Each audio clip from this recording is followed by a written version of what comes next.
Bonjour à tous, je vous souhaite la bienvenue pour ce premier webinaire francophone de la section internationale de la section infirmière de la Ligue internationale contre l'épilepsie, le premier d'une longue série, j'espère. Donc, pour débuter, je vais d'abord me présenter. Je m'appelle Ludivine Rohrer, je suis infirmière en pratique avancée, mention pathologie chronique stabilisée. Je suis spécialisée en épilepsie et j'exerce au centre hospitalier universitaire de Nancy, une ville qui est située dans l'est de la France. Je suis également une des deux représentantes de la région Europe auprès de la section infirmière de la Ligue internationale contre l'épilepsie. Donc, avant de vous présenter le sujet du jour, j'aimerais revenir sur ce qu'est la Ligue internationale et quel est son rôle et quels sont ses membres. Donc, je vais juste vous partager mon écran.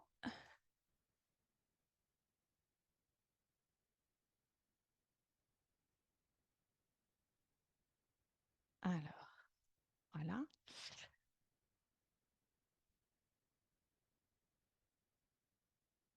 Donc, la section infirmière de la Ligue internationale contre l'épilepsie, pardon, c'est un réseau mondial d'infirmières, en fait, qui soignent les personnes épileptiques, peu importe leur lieu d'exercice. Ces objectifs de cette section infirmière, ce sont de faciliter la communication et le partage de connaissances et le réseautage entre les professionnels des soins infirmiers, mais également d'élaborer des programmes de formation en soins infirmiers standardisés et également promouvoir la participation des infirmières aux instances de la Ligue internationale contre l'épilepsie. Actuellement, nous sommes plus de 800 membres issus de toutes les régions du monde et ici, vous avez l'adresse mail pour pouvoir vous inscrire en tant que membre. Aujourd'hui, le but de ce webinaire, ça va être plutôt d'organiser un webinaire en français parce qu'effectivement, on a peu de membres qui sont francophones dans cette section infirmière. Donc, on avait quand même envie de proposer quelque chose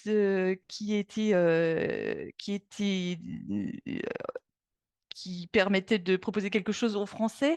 Et donc, on avait envie de proposer un contenu éducatif qui ne soit pas uniquement accessible aux personnes qui comprenaient l'anglais.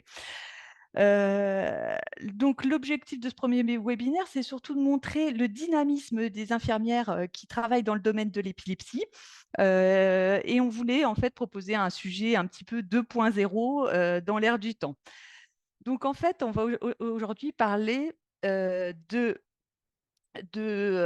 l'infirmière à l'ère du numérique, quelles sont les opportunités de prise en charge et puis les différents défis de l'utilisation des nouveaux outils digitaux. Euh, pour ça, on aura 4 intervenants qui seront Luc Ménard et Alexandra Gauthier, qui nous présenteront tout ce qu'ils ont mis en place pour former leurs infirmières à l'épilepsie de manière virtuelle, ainsi qu'éduquer leurs patients. Nous aurons également comme deuxième intervenant Marine Bournignot, qui est PA à la Pitié-Salpêtrière à Paris, qui nous présentera l'application Répi, une application, un projet auquel elle a participé. Donc, c'est une solution digitale innovante qui a pour but vraiment de faciliter le quotidien et d'améliorer la sécurité des patients atteints d'épilepsie, en favorisant un petit peu leur autonomie. Et puis, en troisième participant, nous aurons Vanessa Léger, qui est infirmière clinicienne au centre hospitalier de l'Université de Montréal, qui nous présentera en fait la plateforme web Epitavi, qui est une intervention infirmière virtuelle qui vise un petit peu à soutenir l'autogestion des soins par les patients épileptiques. Donc, les objectifs de ce webinaire, ça va être vraiment de comprendre en quoi les nouveaux outils numériques représentent une opportunité innovante de prise en soin pour les patients, de montrer comment ils peuvent aussi être un vecteur de formation à l'épilepsie qui est un peu plus accessible pour les professionnels et de mettre en évidence les défis à relever pour les infirmières dans l'utilisation parfois complexe de ces outils. Et donc, on aura des illustrations par des exemples pratiques de cette utilisation infirmière des outils numériques. Voilà, donc je vais laisser la place maintenant aux intervenants pour leurs différentes participations.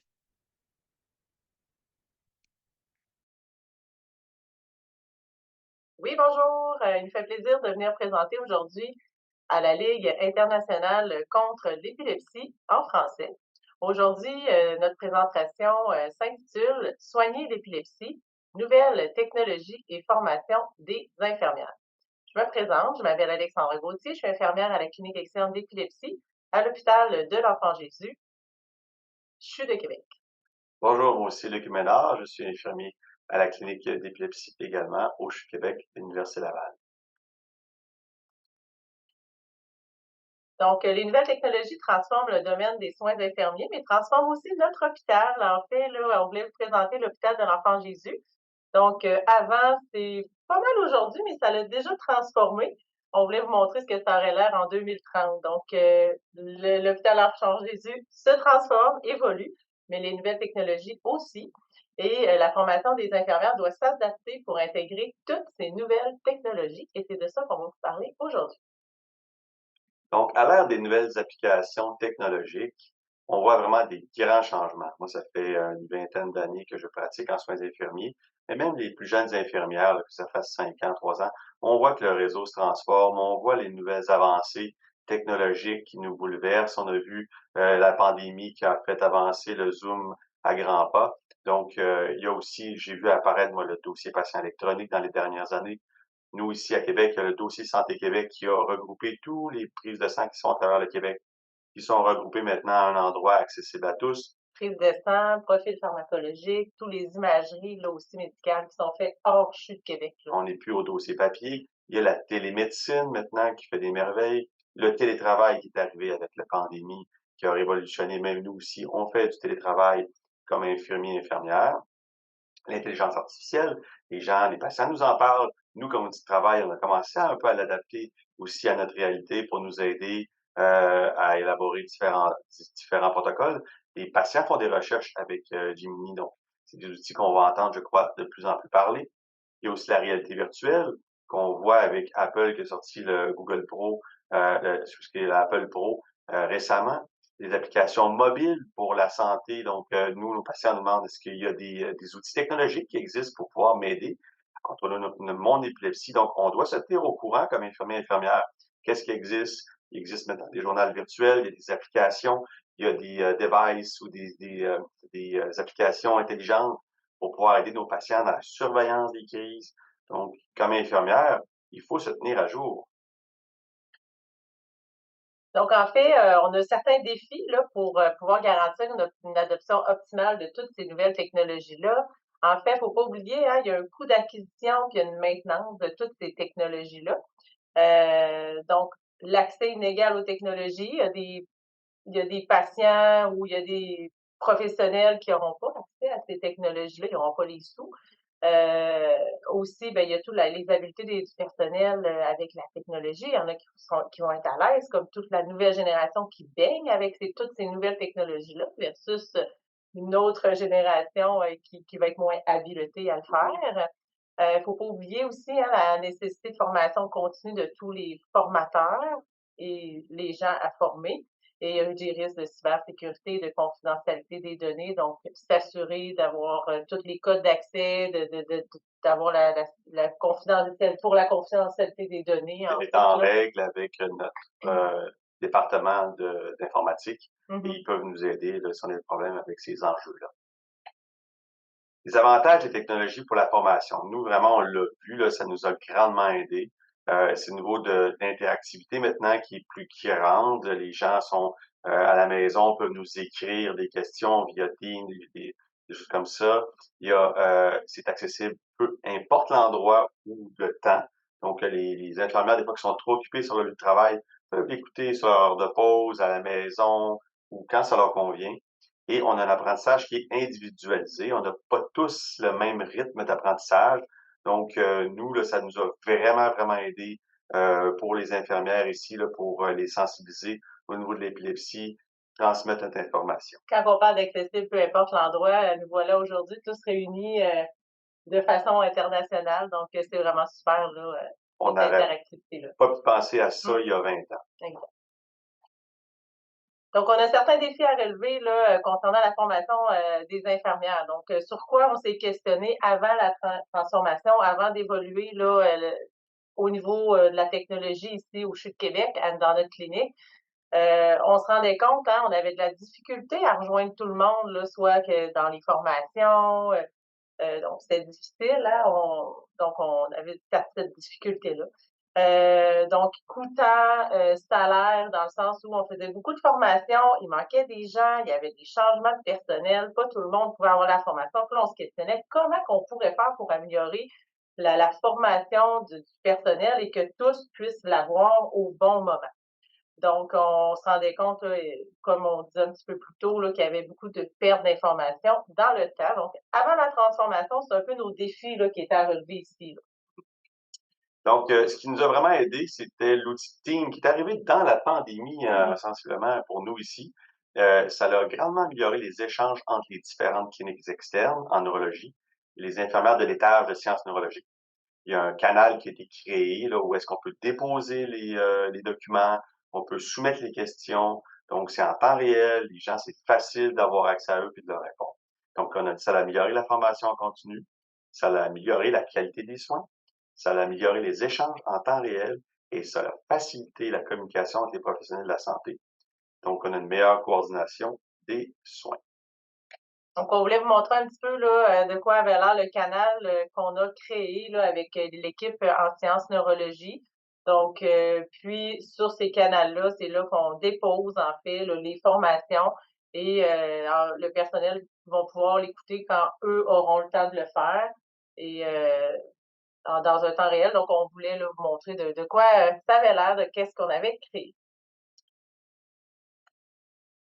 Donc, la formation en ligne, avant, on avait une formation, comme on disait, qui était en présentiel. C'était, comme Alexandre a dit, il y avait des défis qui étaient à relever avec tout ça. Donc, on la donnait seulement 2 fois par année. Puis là, comme elle l'a mentionné, il y avait un roulement de personnel, donc c'était difficile. Il y avait un délai de formation avec les nouvelles infirmières. Donc, les gens arrivaient, il n'y avait pas la bonne information dès le début de leur pratique. Donc, maintenant, ça a été amélioré avec nos formations qui sont en ligne. Euh, il y avait moins de perte d'informations dans le temps. Parce qu'on le voit aussi, on l'a constaté là, avec le monitoring EEG. Je sais pas si vous avez du monitoring ou dans vos milieux, mais les nouvelles infirmières, là, les interventions au niveau du patient, auprès du patient, étaient plus, disons, étaient moins harmonisées. Donc, ce que ça a fait, ben, on a remis cette formation-là en ligne. Les gens peuvent le revisionner. Parce que nos neurologues, quand ils voyaient un peu les monitorings, ils disaient, qu'est-ce qui se passe? On voit vraiment qu'il y a un moins bon questionnaire et de moins bonnes interventions au niveau de nos patients. Est-ce que vous pourriez refaire une formation qui avait, bon, tous les enjeux de temps, ou etc. Donc, cette formation-là en ligne qu'on a déposée a vraiment, vraiment aidé cette problématique-là. Donc, il y a d'autres différents outils que vous allez pouvoir voir. On va vous parler du site web.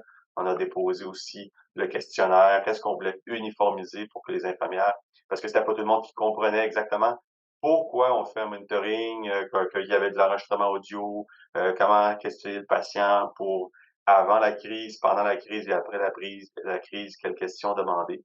Donc, c'est cette formation-là en virtuel qui nous a vraiment aidés. Donc, Luc a beaucoup parlé, en fait, là, de cette diapositive-là. Là, c'est un petit résumé.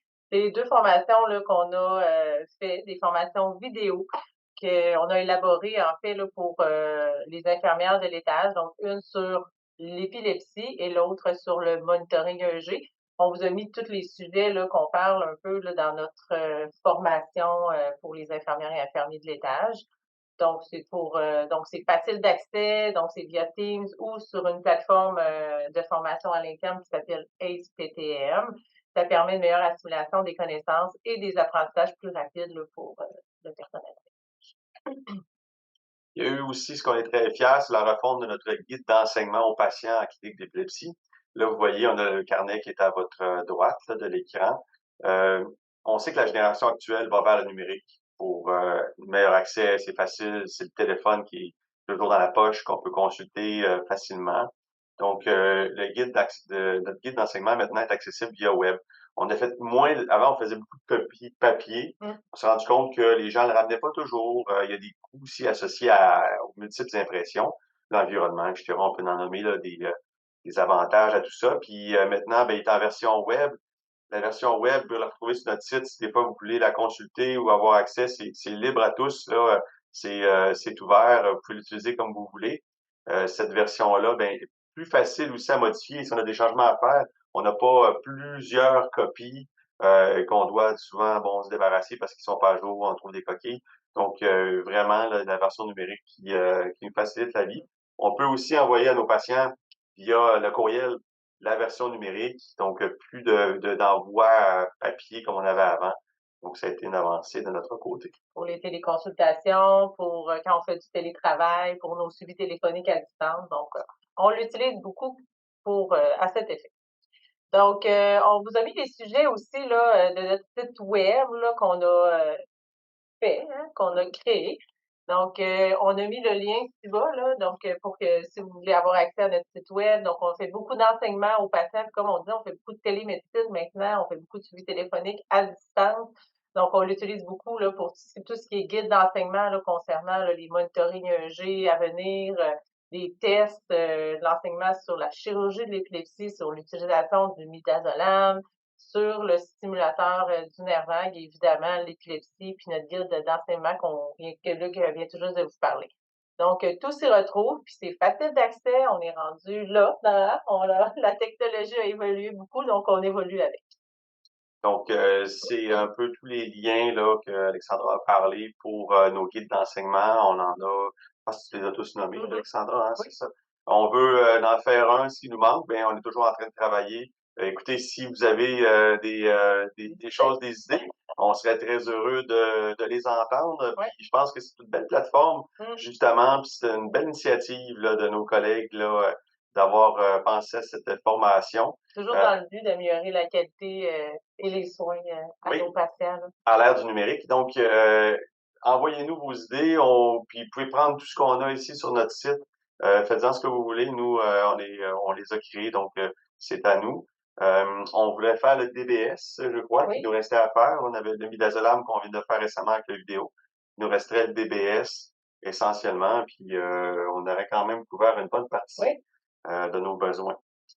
Donc,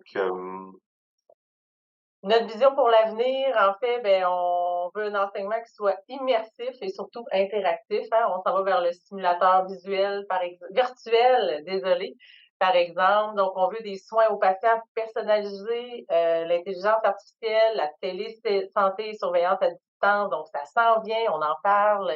Évidemment, on veut poursuivre l'amélioration de la collaboration et de la communication là, entre différents réseaux de professionnels.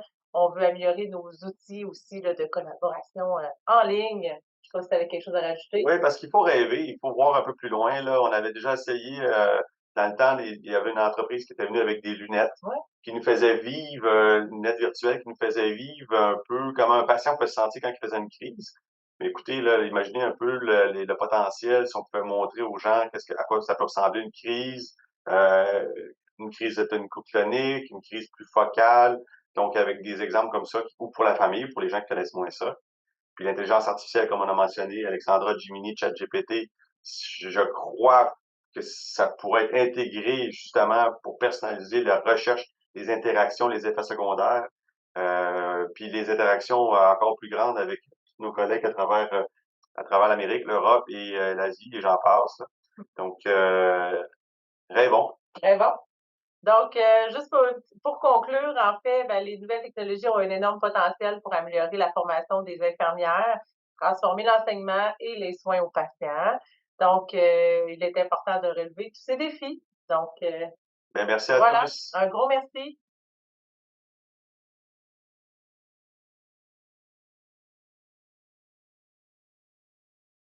Bonjour à tous. Je remercie Lille pour l'invitation et plus particulièrement Ludivine Rohrer. Je suis Marine Bournino, je suis infirmière en pratique avancée et je travaille dans l'unité d'épileptologie de l'hôpital Pitié-Salpêtrière à Paris en France. Je viens vous présenter aujourd'hui l'application Répi et plus particulièrement le rôle de l'infirmière dans le développement d'une application. Quelle est la place de l'infirmière de l'idée à la création d'une application? Pour vous resituer un peu le contexte, à l'hôpital de la Pitié-Salpêtrière, il existe un service qui est appelé l'Institut du cerveau, dans lequel il y a un autre service appelé le Care Lab, qui est un service où des designers en santé réfléchissent à des solutions pour faciliter la vie des patients et des soignants. En 2022, l'un des thèmes, choisis était l'épilepsie et donc ils ont eu des étudiants en stage, donc en design au Carlab, qui ont travaillé sur l'épilepsie. Le rôle de l'infirmière, je vous ai mis en noir donc ce que l'infirmière avait pu faire. Donc premièrement, expliquer aux étudiants ce qu'est l'épilepsie, trouver avec eux une problématique à laquelle le design en santé peut répondre, accompagner les étudiants dans la création du projet, puis, une fois que les étudiants sont partis, candidater lors d'un appel à projet pour obtenir un financement pour continuer le développement de cette application. Une fois le financement obtenu, il a fallu continuer à trouver des idées innovantes et pertinentes pour la création du dit projet. Et enfin, trouver des testeurs à cette application et puis parler de cette application, comme par exemple aujourd'hui. L'application Répit, avec qui et pourquoi? L'objectif de cette application, c'était en premier lieu de faciliter le quotidien des patients atteints d'épilepsie, d'augmenter leur empowerment, leur autonomie, de diminuer leur peur de sortir et de faire des activités, et de favoriser la socialisation. Comment on a créé cette application? En équipe pluridisciplinaire évidemment, avec des designers en santé, des développeurs, des patients, des aidants, un neurologue et une infirmière. Comment se passe Répit? Il y a une interface patient dans laquelle le patient va renseigner les activités qu'il souhaite effectuer et évaluer sa probabilité de faire une crise d'épilepsie. Le patient va aussi pouvoir s'entourer d'un référent averti qui pourra l'accompagner dans ses activités. Ce référent, justement, va lui recevoir via l'application des instructions par message pour gérer une potentielle crise d'épilepsie. Je vais ensuite vous montrer quelques captures d'écran de l'application Répit. Alors, je ne peux pas tout vous montrer parce qu'il y a encore le secret du développement, mais je vais pouvoir vous en montrer quelques-unes. Donc ici, vous voyez l'interface en fait patient, avec donc le profil patient, les activités que le patient peut faire, partir en week-end, faire du tennis ou aller au bar. Un item évaluer mon état, qui permet là de mesurer la probabilité de faire une crise, et le calendrier qui permet en fait qui sert de carnet de crise. Donc je suis le patient, j'ai envie de faire du tennis. Donc j'appuie sur l'application, l'item tennis. Ça m'ouvre une fenêtre avec des recommandations. Donc typiquement, pour le tennis, il y en a pas beaucoup des recommandations, mais notamment, voilà, ne pas se mettre en danger. Une fois cette fenêtre ouverte, on appuie sur valider et ça nous ouvre, l'écran de l'activité en elle-même. Donc le tennis, le patient, il en fait le jeudi de 16h30 à 18h. Il doit ensuite choisir un référent, comme je vous ai dit, juste avant, qui sera avec lui pour cette activité pour gérer potentiellement une crise. Et puis il va cliquer sur mon état, évaluer mon état pour cette activité pour voir si finalement, il est, en capacité de faire cette activité sans forcément faire une crise d'épilepsie. Donc là, je vous ai pas mis la jauge, enfin tout le déroulé pour mesurer l'état, mais je vous ai mis une réponse. Donc vous voyez l'emoji, il est pas très content, donc ça veut dire que le patient là, il est plutôt, pas en capacité de faire cette activité sans, voilà, sans faire de crise. Donc on lui recommande de faire une autre activité, telle que le cinéma, la lecture ou la marche à pied. Pourquoi est-ce qu'on a créé cette application? Et ben, pour le patient, ça permet de l'autonomiser sur la gestion de son quotidien et ça permet de venir en complément, par exemple, d'une session d'éducation thérapeutique. Ça permet aussi de replacer le patient au centre de sa prise en charge, tout en intégrant les personnes essentielles à son parcours de vie, c'est-à-dire les aidants et les proches au quotidien. Pour l'infirmier, ça permet premièrement de récupérer des données plus fines sur la gestion du quotidien, notamment avec le calendrier ou le carnet de crise, pour avoir des informations plus fiables. Parce que des fois, c'est vrai que les patients ne se souviennent pas forcément quand est-ce qu'ils ont fait une crise. Deuxièmement, ça permet aussi potentiellement de diminuer le temps de consultation et le nombre d'appels téléphoniques, puisque les patients, grâce à cette appli, ont accès à des informations sûres, pertinentes et rapides. Et donc ça permet d'avoir une meilleure gestion du temps de travail, de l'infirmière. Enfin, pourquoi les infirmiers doivent, s'intéresser à la santé numérique?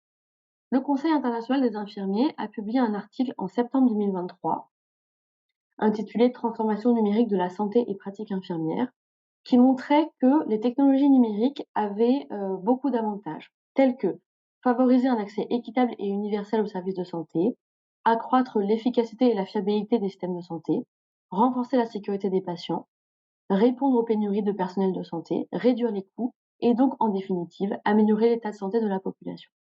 Et donc, il était très important, c'était une nécessité que les infirmiers et infirmières soient des experts en santé numérique afin d'optimiser les avantages de ces technologies pour leurs patients. Il propose plusieurs rôles pour les infirmiers.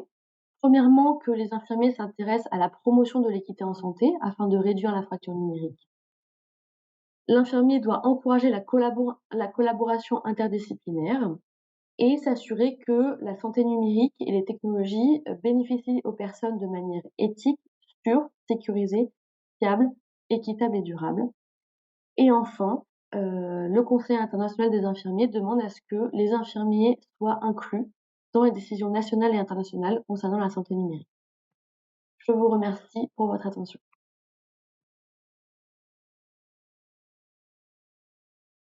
Bonjour, mon nom est Vanessa Léger, je suis infirmière à la clinique d'épilepsie du Centre hospitalier de l'Université de Montréal, le CHUM au Canada. Donc, je remercie la section infirmière de l'ILAE de venir m'avoir invité à venir présenter euh, sur la plateforme Epitavie, qui est une intervention infirmière virtuelle qu'on a créée il y a déjà quelques années, qui a été testée, puis qui est maintenant là, disponible là, pour les patients. Donc, je remercie là, les concepteurs, les collaborateurs, puis je n'ai aucun conflit d'intérêt. Donc, la clinique d'épilepsie du CHUM est active depuis plus de 60 ans. Donc, on offre une évaluation puis une prise en charge de patients atteints d'épilepsie complexe, souvent réfractaires au traitement pharmacologique. On offre des services neurologiques et neurochirurgicaux avancés et innovants. On a plus de 3000 visites par année. Donc, une rapide mise en contexte. Donc, en avril 2015, on cherchait un outil d'enseignement pour notre clientèle épileptique. On avait vérifié ce qui existait déjà en français. On n'en avait pas grand-chose de disponible. Compte tenu du volume important de patients de la clinique, c'était impossible pour moi de rencontrer chaque personne individuellement afin de leur faire renseignement. Donc, j'ai assisté à une présentation de Dr. José Côté concernant la plateforme Epitavie. Donc, ça s'en sort d'un besoin clinique au niveau de l'éducation, puis saisir l'opportunité de la télésanté. Donc, il faut se remettre tout ça en contexte que c'est pré-pandémie, donc les outils là, de télésanté n'étaient pas encore très élaborés. Donc, les objectifs étaient de développer et de mettre en place des interventions accessibles et à un bon rapport coût-efficacité, puis de démontrer leur faisabilité et utilité, notamment en français. Donc, la télésanté est une opportunité d'innovation. La technologie reste un moyen à une fin. Elle répond aux objectifs de santé et offre une nouvelle façon de fournir des soins. L'intervention en santé numérique ne remplacera jamais les soins en face à face. C'est un service supplémentaire et complémentaire qui fait partie de la trajectoire de soins et qui vise à accroître leur qualité. Donc, je vais vous présenter le concept de la plateforme Tavi. Donc, Tavi est un concept d'infirmière virtuelle et une plateforme de technologie de l'information innovante. Tavi, c'est l'acronyme pour Assistance virtuelle infirmière et enseignement, puis ça a été créé par une équipe multidisciplinaire. Donc, Tavi offre un soutien personnalisé adapté aux besoins des utilisateurs ciblés, une interaction asynchrone, dispose d'une infirmière virtuelle et des patients virtuels, donc offre des modèles de rôle, favorise l'autonomisation et l'autogestion, puis est basée sur la théorie du sentiment d'auto-efficacité de Bandura. Tavi cible le développement et la consolidation d'habilités afin d'accroître la capacité d'agir de la personne. Donc, Tavi existait déjà lorsque j'ai fait des démarches. Puis, en fait, depuis, là, il y a plusieurs autres spécialités qui se sont rajoutées. Donc, quelques exemples, donc en VIH, en cardiologie, en oncologie, en transplant, en Parkinson. Donc, la phase 1 a été la phase de développement de l'intervention. Donc, l'évaluation du besoin, le besoin d'un programme éducatif pour la population épileptique et leurs familles issues de la pratique clinique. Donc, en clinique, on a noté là, le besoin d'un outil supplémentaire parce que ce qu'on avait beaucoup, c'est des documents papier ou des sites web là, peu interactifs. Donc, l'utilisateur ciblé était de niveau de scolarité et de culture variable qui provient de partout au Québec. Beaucoup n'ont pas de permis de conduire en raison de leur état de santé. Donc, l'objectif est de créer un outil complémentaire à l'enseignement de l'infirmière, tangible et facile d'accès. Une intervention web disponible 24/7 pour les utilisateurs et permettant à l'infirmière d'optimiser son temps avec les personnes qui ont besoin de plus de soutien et doivent discuter d'autres sujets prioritaires. Donc, en fait, moi, j'avais en tête d'un outil d'enseignement sur les renseignements globaux que tout patient épileptique devrait recevoir, donc l'enseignement complet pour un patient épileptique. De cette façon, lorsqu'on rencontre un patient, on peut vraiment personnaliser l'enseignement à ses besoins pointus, en sachant là, que la base d'enseignement de l'épilepsie est déjà prise en charge là, par l'application. Donc, le développement du contenu clinique a été fait grâce à l'expertise infirmière, aux données probantes, à la scénarisation de la pratique clinique infirmière. On a fait aussi un processus de validation du contenu avec l'équipe clinique et médicale. On a fait un tournage des vidéos et de la narration. Puis, il y a eu l'intégration des fichiers médias dans le site web. Donc, les détails du contenu. Donc, c'est fait en 3 sections. Donc, mieux connaître l'épilepsie, définition, type de crise, médication. Repérer et agir sur les situations à risque de crise, type de situation à risque, histoire de cas, gestion des situations à risque. Apprendre à mieux gérer les crises d'épilepsie, mesures de sécurité, histoire de cas, gestion des crises. Donc, la composition de l'intervention, c'est une session d'environ 25 minutes de 22 pages qui comprend des vidéos de narration de l'infirmière virtuelle, qui est moi. C'est moi qui ai enregistré là, les vidéos. La narration de patient, histoire de cas, puis un outil PDF imprimable. Donc, la phase 2 a été le projet de recherche afin là, de valider l'outil. Donc, l'objectif et méthode, c'est donc le but est d'évaluer une intervention infirmière virtuelle visant à soutenir l'autogestion de soins de patients épileptiques. On a utilisé un devis mix, donc une évaluation quantitative de l'accessibilité, de la faisabilité et le potentiel d'efficacité d'Epitavie. Donc, on a fait un essai randomisé pilote. Explorer et documenter l'expérience d'avoir participé à Epitavie et l'évolution de l'autogestion de l'épilepsie avec une étude qualitative. Donc, le volet quantitatif des indicateurs principaux était l'habilité d'autogestion, la connaissance et capacité du personnel, la qualité de vie à l'aide du COLI-10, l'acceptabilité de l'intervention pour le groupe expérimental seulement. Puis d'autres indicateurs ont été les données sociodémographiques, les informations relatives à l'épilepsie, puis l'évaluation de l'état de santé général. Donc, on a fait 3 temps de mesure avant l'intervention, après 1 mois, puis après 3 mois. Donc, le volet qualitatif, expérience des utilisateurs, on voulait vérifier l'accessibilité, la qualité et la quantité du contenu, puis l'utilité des stratégies proposées. Donc, l'étude randomisée, on a un N de 60 patients, donc il y a 60 patients qui ont été recrutés pour l'étude, qui a été divisée en 2 groupes. Donc, le groupe Epitavie, qui est un N de 30, donc qui ont fait l'intervention Epitavie, puis le groupe témoin, qui, en fait, on a offert là, des documents qui existaient déjà, puis des sites web références qui existaient déjà. Donc, la phase 3, résultats et publications. Donc, les résultats du volet quantitatif, le groupe Epitavie et groupe site web. Donc, on avait un score élevé en matière d'autogestion, de connaissances et de qualité de vie. Il faut comprendre en fait aussi que la population là, de notre clinique, c'est des gens qui vivent avec l'épilepsie souvent depuis plusieurs années, donc il y avait déjà un niveau de connaissance assez élevé. Mais il y avait quand même une différence significative entre les groupes. Donc, le groupe Epitavie a eu une plus grande amélioration de la qualité de vie globale comparativement au groupe des sites web. Donc, on a eu plusieurs commentaires, c'est quelques citations là, de gens suite à l'intervention.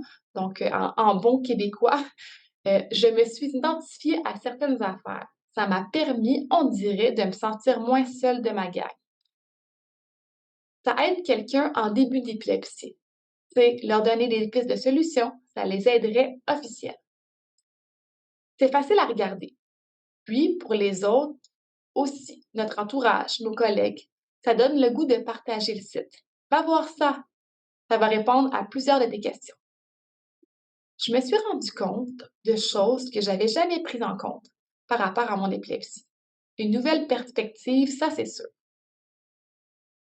Donc, il y a une publication qui a été faite là, dans Epilepsy and Behavior en 2020. Donc, je vous invite à consulter là, l'article qui fait part là, des résultats de l'étude.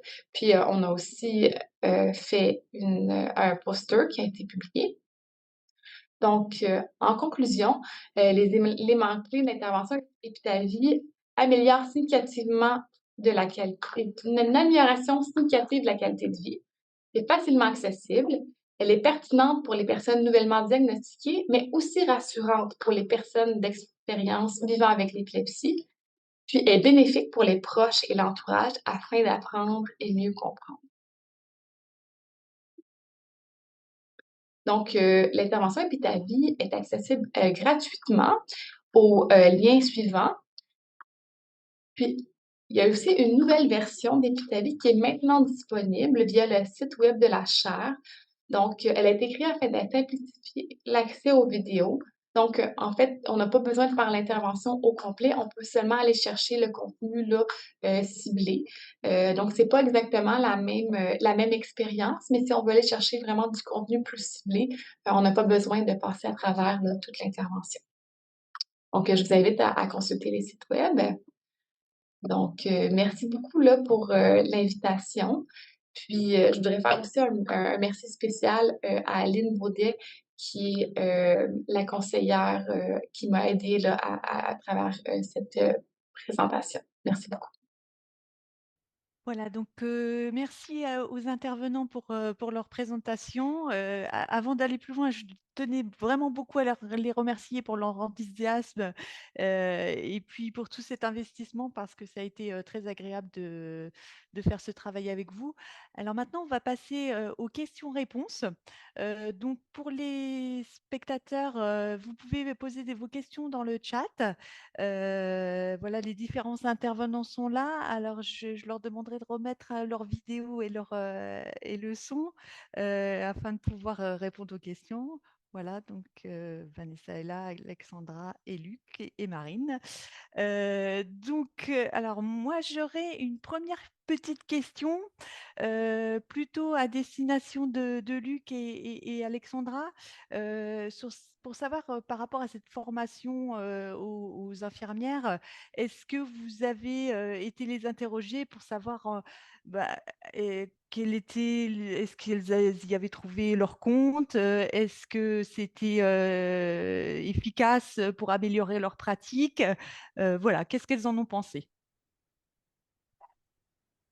Je réponds, Alexandra, je commence ou tu compléteras? Dans le fond, nous, ce qui nous a vraiment aidé, c'était la rétroaction des neurologues là, lors quand les patients vont faire le monitoring à notre chambre de monitoring. Donc, les neurologues peuvent voir en temps réel l'amélioration des interventions des infirmières auprès des patients là, lors des crises, donc avant, pendant et après la crise. Donc, c'est vraiment une évaluation directe.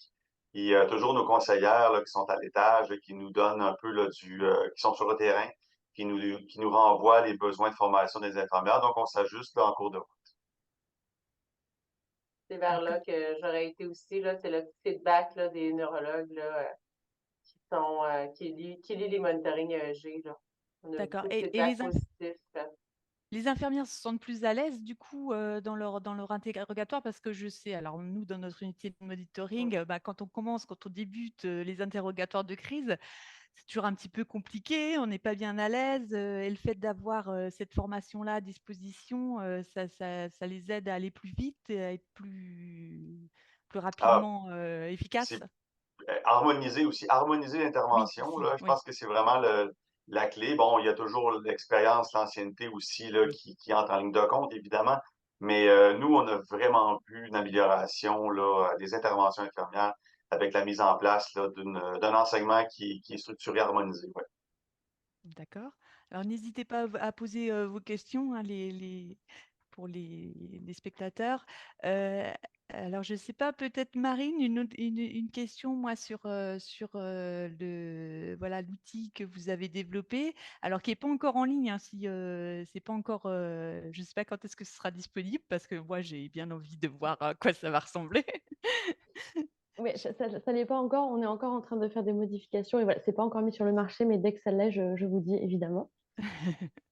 Donc moi j'avais une question. Toi, en tant qu'infirmière, qu'est-ce que ça t'a apporté de participer au développement de cette application professionnellement, personnellement Alors personnellement, enfin ou professionnellement d'ailleurs, je dirais que c'est vraiment une plus-value et un sentiment un peu d'efficacité et de reconnaissance en fait, qu'on demande une expertise infirmière. Et puis professionnellement, j'ai l'impression que ça nous permet aussi de travailler un peu différemment, d'avoir voilà, une expertise et un champ d'action finalement un peu différent. Donc voilà, ça change un peu du quotidien clinique, tout en ayant cet apport aussi aux patients, parce que bien sûr c'est le but, que les patients avec épilepsie se sentent mieux accompagnés au quotidien. D'accord. Et donc je suppose que il y a peut-être une recherche, quelque chose derrière qui va se mettre en route avec des résultats etc. Tout à fait. Bah, du coup, on espère, en fait, dès que l'application est mise sur le marché, effectivement, on va pouvoir récolter des données si les patients Hmm. sont d'accord, évidemment. Oui, Et on pourra effectivement s'en servir pour voilà, avoir des données sur ce qu'ils font au quotidien, comment, voilà, quelles sont les crises. Ça va nous permettre d'affiner en fait finalement la prise en charge au quotidien. d'accord. Et d'ailleurs, à ce propos, est-ce que on a est-ce que vous avez eu des problèmes en matière éthique, juridique? Alors là, je m'adresse peut-être aux trois, parce que bon, dès qu'on aborde le numérique et des transmissions de données, etc., c'est parfois un peu compliqué. Est-ce que vous avez rencontré des problèmes à ce niveau-là ou alors, je ne sais pas, peut-être Vanessa? En fait, c'est sûr que nous, c'est un site d'hébergement qui est pour la plateforme. C'est pas sur YouTube, donc au niveau légaux, en fait, les données qui sont collectées sont collectées par notre plateforme, donc ne sont pas Interne. disponibles à tous. Ouais, Puis on ne connecte pas non plus de données confidentielles, on ne demande pas de date de naissance donc je pense que c'est une adresse courriel, même ouais, une adresse courriel plus long, mais je ne suis même pas certaine que l'adresse courriel est nécessaire. Donc il n'y a pas de données collectées qui sont personnelles. Donc à ce niveau-là, c'est sécuritaire, là. d'accord. Et vous, Luc et Alexandra, vous avez eu ce type de limite?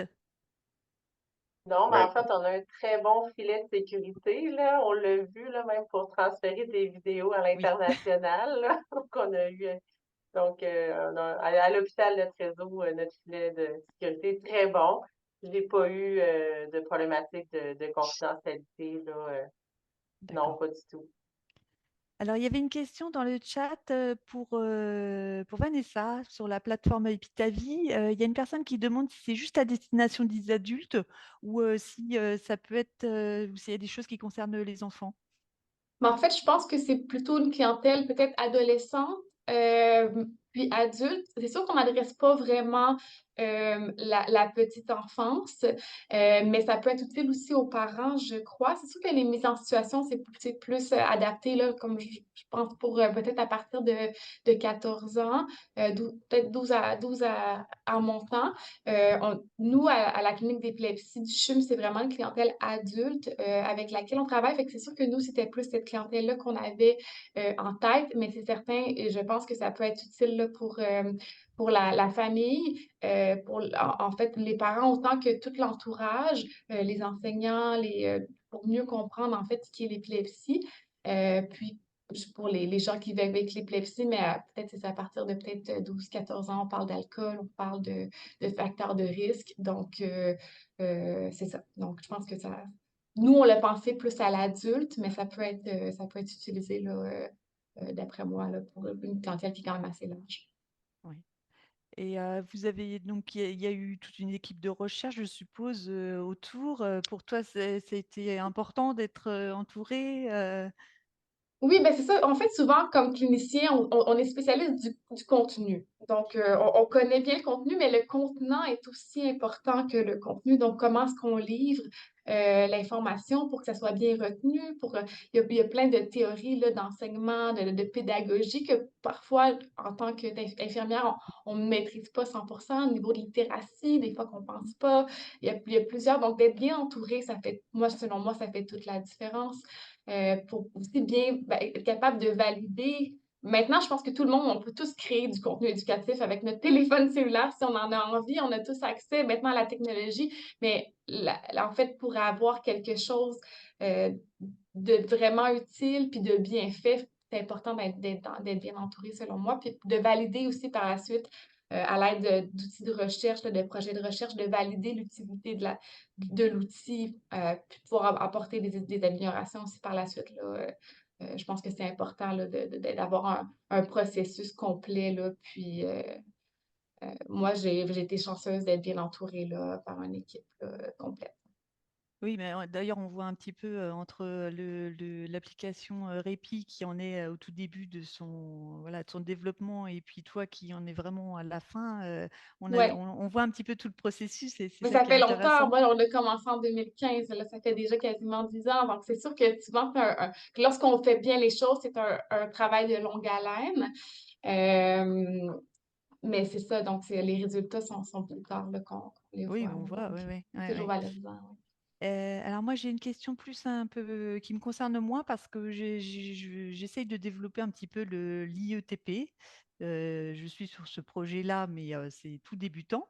Et j'aimerais savoir si vous avez des plateformes d'IETP, comment vous faites de l'enseignement à distance aux patients, par quel biais vous passez, parce que j'ai entendu que Luc et Alexandra faisaient de l'enseignement à distance.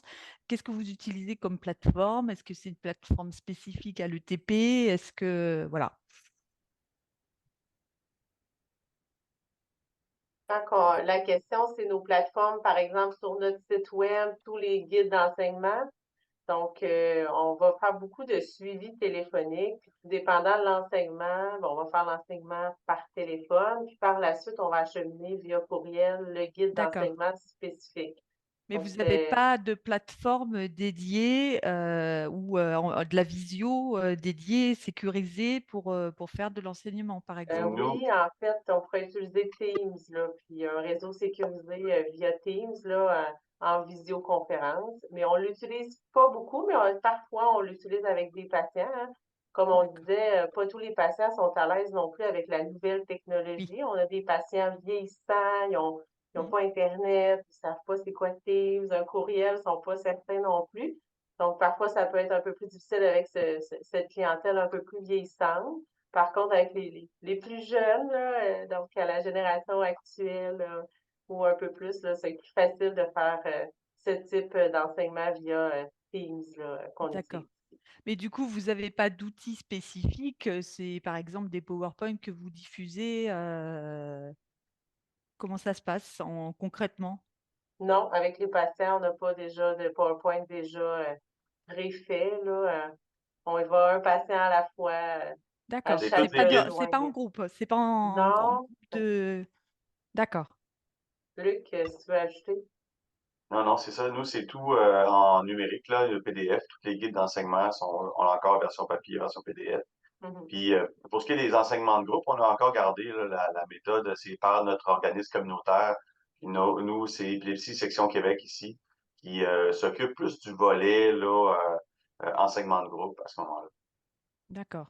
OK. Ben, nous, en fait, présentement, on travaille aussi sur un programme de transition avec l'hôpital Sainte-Justine. Puis en fait, c'est sous forme de webinaire, un peu comme on fait aujourd'hui, qui sont disponibles aux patients aussi par la suite. Donc, les patients sont invités à s'inscrire au webinaire pour participer soit live ou ils peuvent le regarder plus tard. Là, c'est là qu'on va chercher plus un groupe de gens en même temps. Sinon, nous aussi, c'est beaucoup par téléphone. Lorsque le patient appelle à une question, souvent, le plus facile, c'est le téléphone.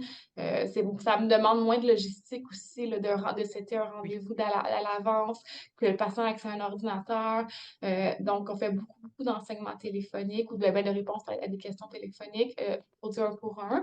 Mais c'est ça pour tout ce qui est là. Nous, présentement, on travaille sur un projet qui s'appelle TECUM là, pour la transition de l'enfance à l'adolescence. Puis c'est sous forme de webinaire, donc je pense que c'est Teams aussi qu'on utilise. Je me rappelle pas si c'est Teams ou Zoom, c'est un des deux. Mais sinon, pour les rendez-vous téléphoniques, là, souvent, c'est plus lorsqu'il y a un médecin aussi de présence qu'on veut absolument avoir un écran. Nous, c'est Teams là, que l'hôpital demande qu'on utilise là, à des fins de sécurité. Là. D'accord. Alors, je sais pas, Marine avait une question, non? J'ai Non, cru. du tout, mais moi, je peux Vas-y. juste rajouter que nous, enfin, dans mon hôpital à Paris, on n'utilise pas Teams, on utilise un outil sécurisé qui s'appelle Hortif, qui permet de faire de la visio, de la téléconsultation. Et c'est vrai que pour l'éducation thérapeutique ou même pour des consultations standards, enfin, moi, j'utilise beaucoup Hortif et la visio parce que les patients sont très friands de la visio. Alors, avant le Covid, peut-être qu'on s'en était pas rendu compte, mais en tout cas, depuis le Covid, vraiment, les patients demandent même à pouvoir être vus en consultation en visio. Donc, que ce soit de la consultation infirmière ou infirmière en pratique avancée ou de l'éducation thérapeutique, on fait beaucoup par visio, mais c'est vrai qu'on n'a pas d'outils encore voilà, hyper novateurs mis en place. On fait soit des PowerPoint, soit voilà, on fait comme ça, on parle. Mais c'est vrai que parce que c'est beaucoup de travail, hein, forcément, de créer des outils. Mm. Mais effectivement, je pense vraiment que je pense que c'est l'avenir, tout ça. Oui, ben, voilà. Nous, on commence à y travailler au CHU de Nancy avec une plateforme alors, qui va concerner plusieurs pathologies, mais avec quelque chose d'un peu ludique où les patients, il va y avoir de l'interactivité en fait. Mm. Mais effectivement, c'est beaucoup de travail à mettre en place. Alors, dernier petit point que je voulais quand même aborder, parce qu'on n'a pas parlé de suivi de crise, parce que c'est quand même, voilà. Donc, on a parlé de quelques applications qu'on utilise plus ou moins, voilà. Euh, Qu'est-ce que vous utilisez? Quels avantages vous y voyez? Est-ce que vous en utilisez pas du tout? Parce que je sais qu'il y a des personnes qui préfèrent finalement le papier et que les patients leur apportent leur journal papier. Voilà. Qu'est-ce que vous pensez de ça? Moi, ça dépend vraiment des patients. En fait, je leur laisse le libre choix. Soit ils utilisent un papier, voilà, s'ils préfèrent. Mais la plupart des patients, en fait, aiment bien l'agenda dans le téléphone. Voilà, j'ai du mal encore voilà, à leur faire télécharger une application, ou en tout cas juste pour ça. Donc finalement, je leur laisse le libre choix. Ils font ce qu'ils veulent tant qu'ils me ramènent le carnet de crise.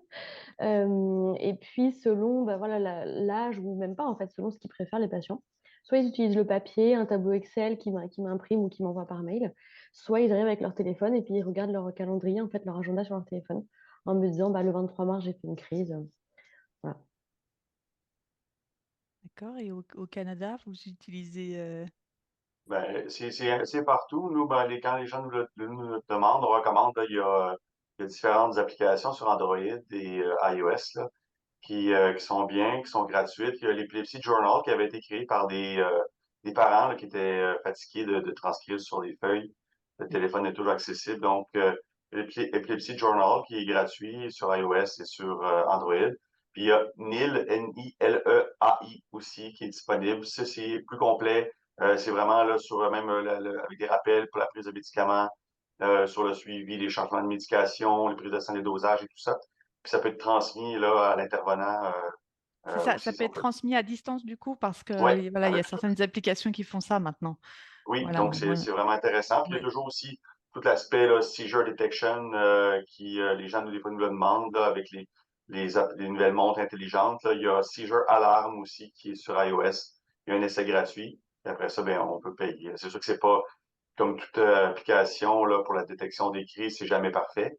Mais pour les gens qui le demandent, ça peut être un outil. D'accord, ok.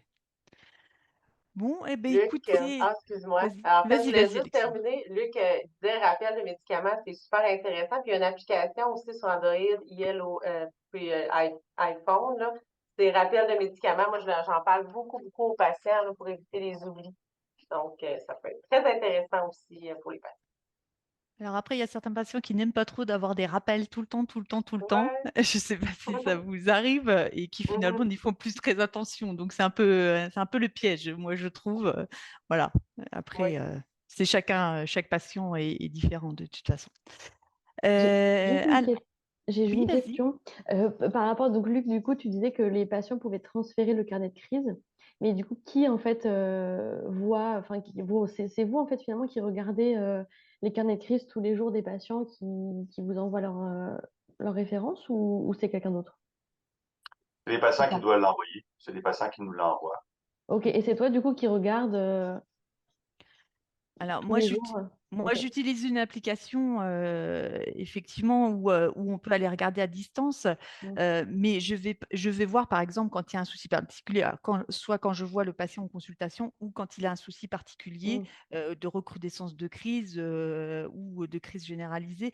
Et ça permet de voir un petit peu l'évolution sur les derniers mois, voir si effectivement il y a recrudescence de crise, parce que parfois, ce n'est pas vraiment le cas. Mmh. Et puis voir vraiment s'il y a eu une aggravation. C'est en ça que ça permet. Mais je ne vais pas aller regarder tous les jours Mmh. quel patient a fait des crises ou pas. Et en plus, il n'y a pas d'alerte.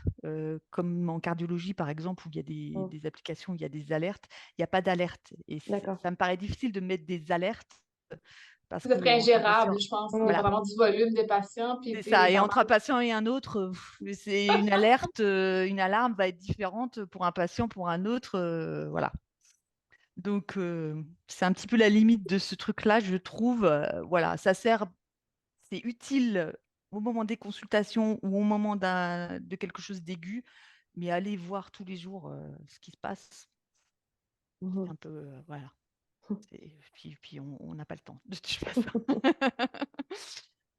Voilà, bon, bah, écoutez, je vous remercie beaucoup pour vos interventions, pour ces discussions qui étaient très intéressantes. Voilà, encore merci pour votre participation. Moi, pour les personnes qui nous écoutent, on espère pouvoir renouveler ce webinaire l'année prochaine et essayer de faire quelque chose une fois par an. Donc, si vous avez des propositions de sujets, n'hésitez surtout pas à nous en faire part.